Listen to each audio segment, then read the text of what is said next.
जोर होता है। एक है कि कंप्लायंस कम कैसे किया जाए,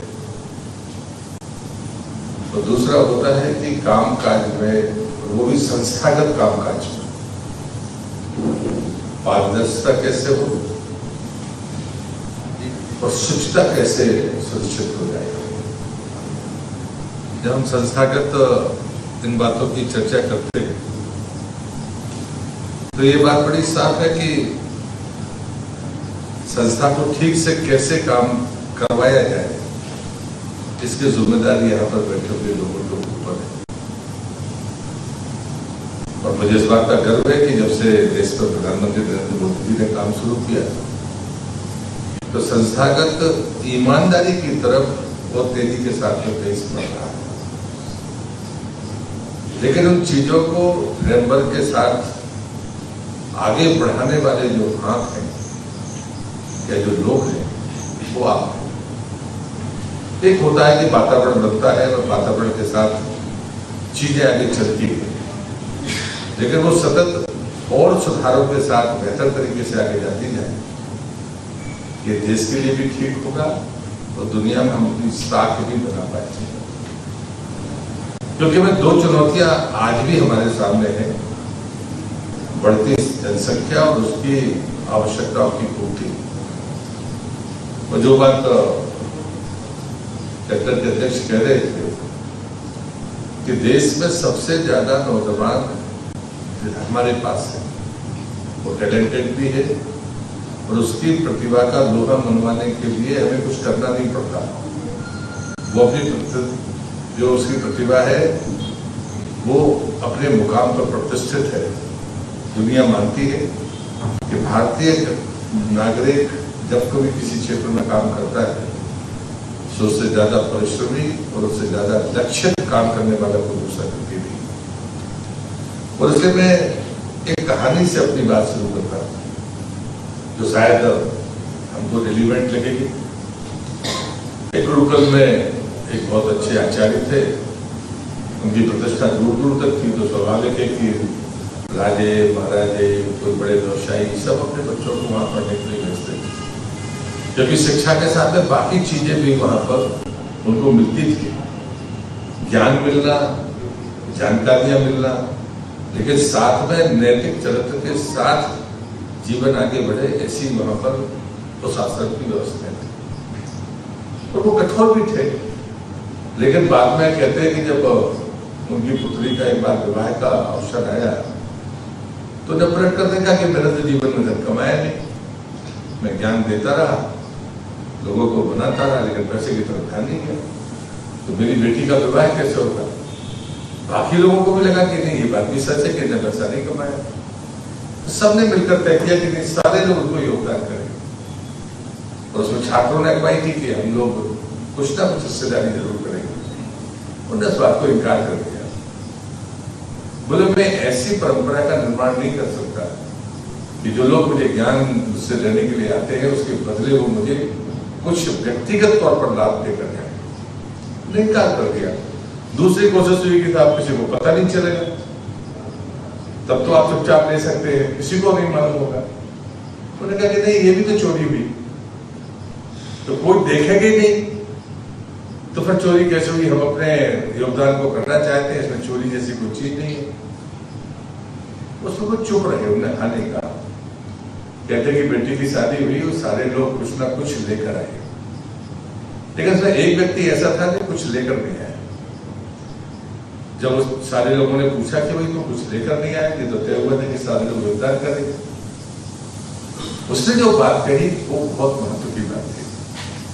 उसने कहा कि मैंने कोशिश की, गुरुजी ने कहा था कि शर्त एक है कि कोई आपको देख ना रहा हो, वह चीजें मैं स्वीकार करूंगा। बोले गुरुजी की इस शर्त को मैं पूरा नहीं कर पाया, इसलिए मैं कुछ लेकर नहीं आया। बोले जब भी मैं कोई चीज उठाता था तो मेरी आत्मा देखती थी और इनकार करती थी कि नहीं ये ठीक नहीं है, और इसलिए मैंने तय किया कि मैं कुछ लेकर नहीं आऊंगा। गुरु ने उसको गले से लगाया, उसने कहा कि परीक्षा में तुम पास होगे। हम लोगों के लोग बुरा मानेंगे इसलिए हम ना करें, ये बिल्कुल अलग बात है। लेकिन यदि जो हमारी अंतरात्मा में बुरा लगता है, अगर हम वो न करें तो हमसे ज्यादा आदर्श कोई नहीं हो सकता और व्यवस्था उससे बेहतर कभी नहीं हो सकती। तो मुझे लगता है कि जब कभी कामकाज में हमारा जीवन यापन तो होगा, लेकिन धन कमाने पर से देश नहीं बनता, या हमारे अपने धन कमाने से कुछ नहीं होगा। हमारा धन किस नियत के साथ आया, किस प्रवृत्ति के साथ आया, वो कीमत करेगा। और इसलिए आज जो परिस्थिति है हमारे सामने, लोगों का बहुत लोगों के पास बहुत पैसा है लेकिन प्रतिष्ठा नहीं है, और प्रतिष्ठा सिर्फ पैसे से नहीं मिलती, देश भी सिर्फ पैसे से नहीं मिलेगा।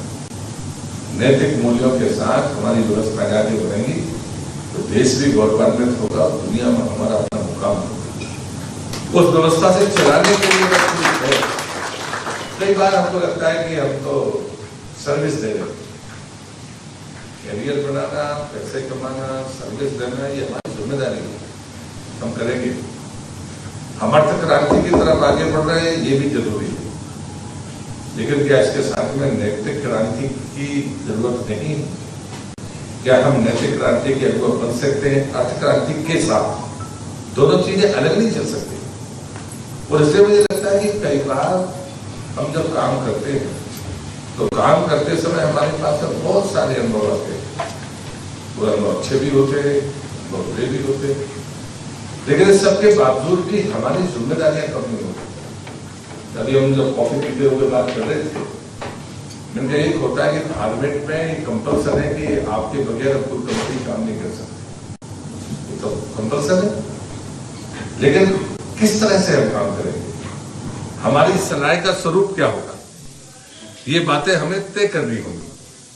और मैं क्योंकि धार्मिक व्यक्ति हूं और मैं सोचता हूं कि सलाह अगर मैं आप महाभारत को सुना हो पढ़ने की तो मैं बात नहीं करूंगा, नहीं आवाज तो बातें जा ही नहीं होगी। तो मैं कह रहा था कि अगर महाभारत हमने पढ़ा नहीं पढ़ा इससे बहुत महत्व नहीं होता, लेकिन हमारी सलाह कृष्ण की तरह होगी कि शकुनी की तरह होगी, ये फर्क करना होगा। लेकिन हमारे देने से कुछ नहीं होगा, सामने वाले को स्वीकार है कि नहीं जिसके लिए हम काम कर रहे हैं।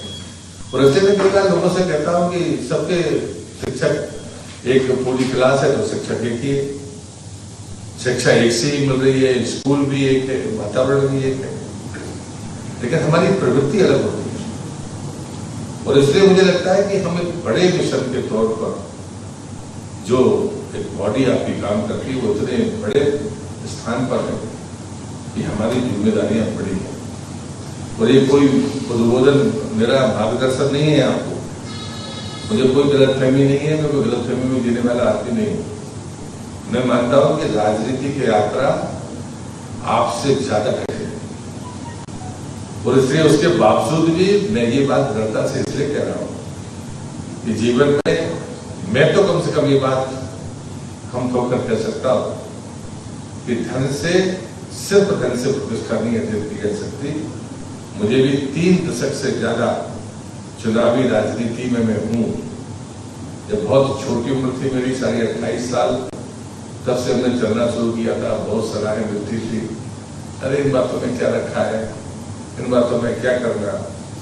मैंने जो कहा वो आपसे कह रहा हूं, जो मेरे जीवन में घटा मैं उसके नाते आपसे कहता हूँ। मुझे नहीं पता कि कौन किस परिवेश से आया, किस परिस्थितियों में हम आगे बढ़ने का काम करते हैं। तो मेरे आराध्य परम शिवाजी जी ने मुझसे एक बात कही थी, संकल्प में विकल्प नहीं होता, संकल्प में विकल्प नहीं होता। और जो दूसरी बात उन्होंने कही थी वो महत्वपूर्ण है, वो चेतावनी थी, यदि संकल्प में विकल्प खोजा गया तो महानतम कार्य हो जाएंगे।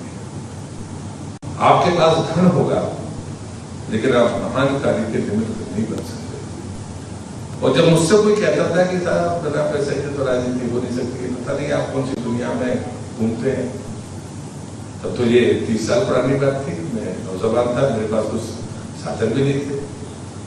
तब मुझे एक बात लगती थी, ईश्वर ने जिस परिस्थिति में मुझे पैदा किया उस परिस्थिति में धन के अभाव तो नहीं है, लेकिन धन का बहुत अधिकता नहीं है, तो इसकी तरफ क्यों भागना। ईश्वर ने मुझे अच्छी कर्मकाठी दी है, परिश्रम करने का सामर्थ्य दिया है, तो इसी मार्ग पर चलेंगे, जो होगा देखा जाएगा। अभी तक तो मैं नुकसान में नहीं हूं, मैं ही कह सकता हूं। बाकी चीजें चलेगी। लोग औरों से अलग अगर हम चीजों को करना चाहते हैं अपने फ्रेमवर्क, अपने उत्तरदायित्व की सीमा के भीतर, मैं नहीं मानता कि वो कठिन बात है। और इसलिए ऐसे अवसरों पर जब हम चिंतन और मनन करते हैं, मैं नहीं मानता कि हमें किसी की आलोचना करनी चाहिए। हमें आलोचना से बचना चाहिए। अगर कोई हमारे सैद्धांतिक बातों को स्वीकार नहीं करता, कोशिश करता है, हमारा काम है। मैं समझ सकता हूं कि आपकी भूमिका में हम कितने चुनौतियों का, हर्डल्स का हम सामना करते हैं, लेकिन इस सबके बावजूद भी एक बात बड़ी साफ है कि दुनिया में हमारी पहुंच जिस तेजी के साथ बढ़ रही है, उसमें आपकी भूमिका दिनों दिन बढ़ने वाली है। तो फूड प्रोसेसिंग का मंत्री एक होता है कि वातावरण बनता है और वातावरण के साथ चीजें आगे चलती है, लेकिन वो सतत और सुधारों के साथ बेहतर तरीके से आगे जाती है।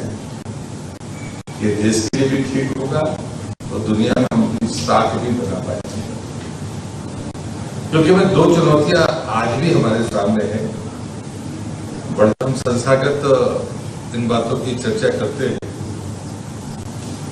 तो ये बात बड़ी साफ है कि संस्था को ठीक से कैसे काम करवाया जाए, इसकी जिम्मेदारी यहाँ पर बैठे हुए लोगों के ऊपर है। और मुझे इस बात का गर्व है कि जब से देश पर प्रधानमंत्री नरेंद्र मोदी जी ने काम शुरू किया तो संस्थागत ईमानदारी की तरफ बहुत तेजी के साथ में पेश बढ़ रहा है। लेकिन उन चीजों को फ्रेमवर्क के साथ आगे बढ़ाने वाले जो हाथ हैं या जो लोग हैं, वो आप हैं। एक होता है कि वातावरण बनता है और वातावरण के साथ चीजें आगे चलती है, लेकिन वो सतत और सुधारों के साथ बेहतर तरीके से आगे जाती है। ये देश के लिए भी ठीक होगा और दुनिया में हम अपनी साख भी बना पाएंगे। क्योंकि मैं दो चुनौतियां आज भी हमारे सामने हैं। बड़ा हम संस्थागत इन बातों की चर्चा करते हैं तो ये बात बड़ी साफ है कि